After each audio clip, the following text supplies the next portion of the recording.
Already previous year question paper எஸ்ஐலையும் சரி இல்லை பிசிலையும் சரி இது கேட்ட கொஸ்டின் தான். அதாவது தாவரங்கள் வந்து வேர்களில் எது உணவு சேகரிக்குது அப்படின்னு சொல்லிட்டு கேட்டிருக்காங்க. இதில் பார்க்கலாம் வாங்க. ஃபஸ்ட்டு வந்து வேர்களில் உணவு சேமிக்கக்கூடிய தாவரங்கள் பார்த்திங்கன்னா கேரட், முள்ளங்கி, சக்கரவள்ளி கிழங்கு, மரவள்ளி கிழங்கு, பீட்ரூட்.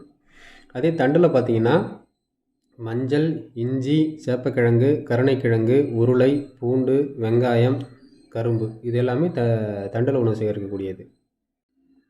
இது பாருங்கள், விக்டோரியா அமேசோனிகா அப்படிங்கக்கூடிய ஒரு தாவரத்தோட இலை வந்து 3 மீட்டர் விட்டம் உடையது தான். அதாவது மொத்த விட்டம் பார்த்திங்கன்னா 3 மீட்டர். இதில் வந்து ஒரு 45 கிலோ எடை உள்ள ஒரு மனிதர் உட்காந்து பயணிக்கலாம். அப்படின்னா 45 கிலோகிராம் நிகராக உள்ள பொருள் அது மேலே வச்சாலும் அந்த இலை வந்து நீரில் மூழ்காதுன்னு சொல்கிறாங்க.